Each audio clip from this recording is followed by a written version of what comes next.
Hello, welcome to HITC Sport. Alright, so quite a few of you wanted me to do an MLS video for ages. You know what? Alright, let's give it a go. But first off, I must let the Americans out there know that I do love your country. Not as much as Ireland, obviously, but you know, it's still a good nation. It's just the hype surrounding the MLS and its players.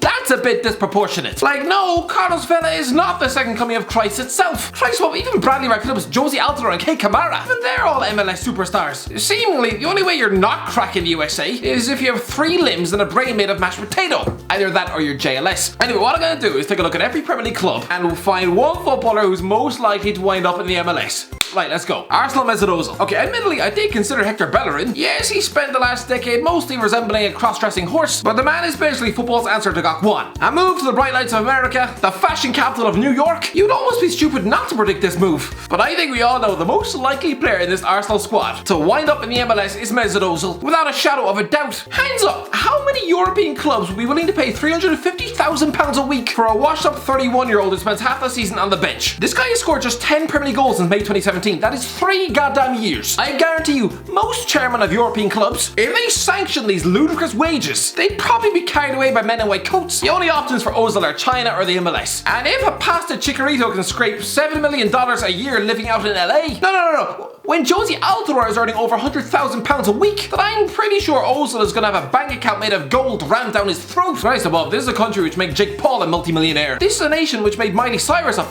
celebrity. If she was British, she'd probably be selling bags of her own sweat on the London Tube. Aston Villa, Indiana Vassilev. Okay, this is kind of obvious. Indiana Vassilev is currently trying to make his mark in Europe, but he's a 19-year-old striker from Savannah, Georgia, United States. If he's unable to make the grade at Aston Villa, if he can't hack it in England, then the logical choice would be to return home and have a go at the MLS. Brighton, Adam Lallana. Okay, I know, after 2 years being linked to every MLS club on the planet, Adam Lallana has chosen to instead return to the south coast of Brighton. Fair enough, but give it 2 years. Cause trust me, after 6 years being accustomed to European football, fighting for titles, training week in, week out with some of the best players on the planet, then suddenly relegation scraps with footballers who need 2 touches to trap a ball, it's gonna be a bit underwhelming. And Lallana, a guy who treated his boyhood club Southampton with all the loyalty and devotion that Tiger Woods afforded his wife, within a couple of years, after a couple of years of losing 15 games a season, I'm pretty sure he's gonna want a comfortable retirement on the beaches of Miami. And considering he's won as many Champions Leagues as David Beckham, that man's gonna be marketed like an utter god. Burnley, Eric Peters. Okay, this isn't due to any global marketing or a ploy to sell shirts. I'm pretty sure the only one who'd buy a shirt with Peters on the back is his goddamn mother. Instead, it's just, who else would take him? How many bang average Premier League defenders have we seen wind up in the MLS to just bring down the clock? No, Peters won't get anyone excited in the MLS. And he's probably less famous than Josh Peters, but this former Dutch international will probably tie up a move to a lowly club like Chicago Fire or Nashville SC. Chelsea, Christian Pulisic.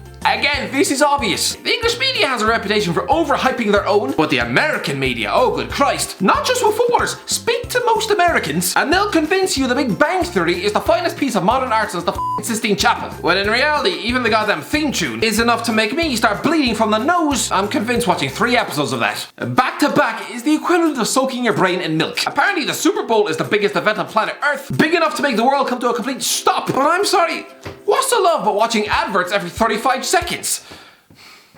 Apparently Kelly Clarkson was the greatest pop star of the 21st century, when most people with working ears could tell you she sounds like a microwaved cat. And Landon Donovan was the original star of the MLS, and having cracked Europe with Bayer Leverkusen, was virtually held up alongside Pele.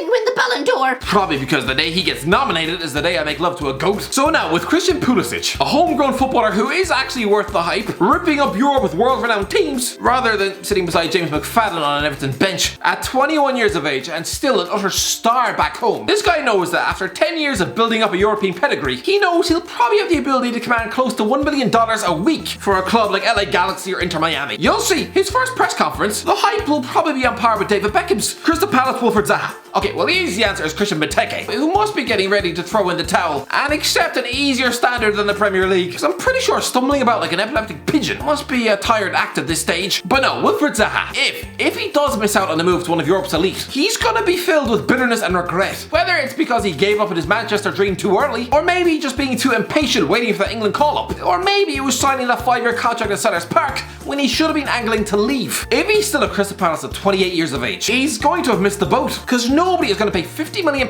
for a guy with 5 league goals in 12 bastard months. This guy had all the talent and ability to be playing Champions League football every season. Not to be spending the peak years of his career listening to team talks from a guy who masterminded a defeat to Iceland. Just like being given a driving tutorial by the guy off Anton Deck. And so yeah, give it 3 years and Zaha, he's gonna want to feel like another superstar. For a team on the front foot, winning trophies, and being talked about in the American press as one of the greatest players in the world. Everton, James Rodriguez. Yeah, even this summer, James Rodriguez is linked with Inter Miami, but him quitting Europe before the age of 30 would be a shame. So give him a couple of years to salvage his reputation at Everton, and yeah, I can see him quitting the continent at 31 years of age. He'd have had 12 years playing in Portugal, France, Spain, Germany and England. For a young kid from the Colombian suburbs, he'll have essentially completed football. So next on the bucket list, why not give it a go and become a highly paid superstar out in America? And you just know the American media would replay that Uruguay goal every 6.5 minutes on every TV channel. Christ, they'd probably interrupt the news to remind everyone he scored that. Fulham Tim Ream. Okay, for some of these, I'm just guessing. With Tim Ream, I'm not guessing. This is just pure fact. If he doesn't, if this 32-year-old defender retires without ever playing another MLS match, I promise you I will drink from the mouth of a pregnant pig. Ream, who's probably Joey Essex's favourite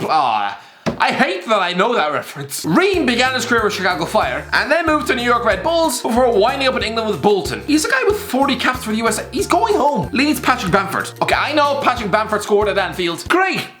I make that 2 goals in 27 Premier League games. I guess you're on par with Joe Linton then. Jordy's probably improved somewhat, but most people can see that this other candlestick, with all the upper body strength of a wet salmon, who probably hasn't set foot in a gym since 2013, he's going to be once again eaten alive in the English top flight. Most defenders probably look at this other cheese string as if he's a afternoon snack. Christ, his upper body looks as though it quit growing halfway through puberty. How is he ever going to outmuscle a defender like Gary Cahill in the air? It's physically impossible. Again, within 5 years, this guy will be left with 2 choices: bench warming during championship relegation battles, or earning a decent living out of the MLS. And considering he's mates with Niall Horan, he'll probably have that fellow whispering in his ear how fortune favours the brave if you manage to crack America. Because Christ above, he's just a lad from Mullingar who shook the States down for every last penny, and all he did was just hum in the background to Harry Styles screeching like a banshee giving birth to a cat. Leicester James Maddison. Okay, you should never judge a book by its cover, but I'm sorry. When you look at James Maddison, do you not see David Beckham staring right back at you? To be fair, you could have also said that about David Bentley, and he ended up quitting the game aged 29 to go and run a Spanish hotel. But Maddison, he takes free kicks like Beckham, he styles his hair like Beckham, and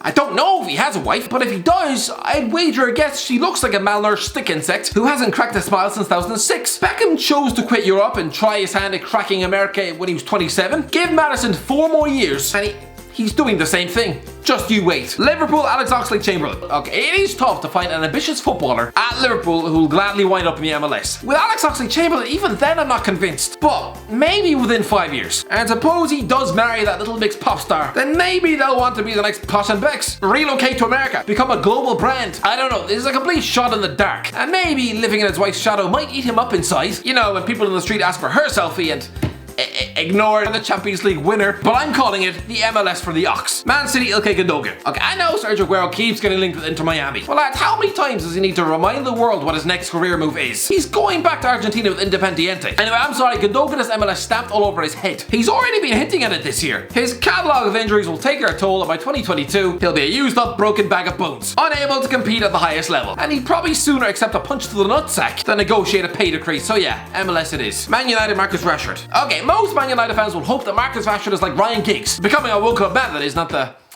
unpleasantness. But trust me on this, Rashford has his eyes set on becoming a global superstar. The guy has already trademarked his name in the USA after signing with Jay-Z Sports Agency. You don't make these savvy business moves if you don't have a long-term plan. This guy's a young entrepreneur. At 20 years of age, he had his own clothing line. David Beckham at 20 years of age was stuck in a pressing team with David Moyes. Like Pulisic, Rashford is going to be a global phenomenon when he winds up in the MLS. Although it probably won't be for another 10 years at least. Newcastle, DeAndre Yedlin. Yeah, again lads, this is just blindingly obvious. DeAndre Yedlin shouldn't even be playing in the Premier League now, because he sure as hell is not top flight standard. For a right back, he's about as defensively sound as a school bag filled with cement. How this man has lasted 6 years in England is beyond me. He's barely able to clear the ball. Over in America, he has his fans, because don't forget, this is a league which offered contracts to Jimmy Traore, Zat Knight and Liam Ridgewell. Clearly they don't discriminate against defenders who can't defend. Sheffield United, Jack Rodwell. Okay, this is going to happen sooner rather than later. Jack Rodwell, where else is there to go for this guy? He's 29 and pretty much finished in England. Sure, he might get the odd glance from a European giant before they quickly sober up and look elsewhere, but honestly, if he wants to squeeze out another 5 years of this soggy used dish rag of a career, he'll have to move abroad. And even with the MLS, I'm being generous, because honestly,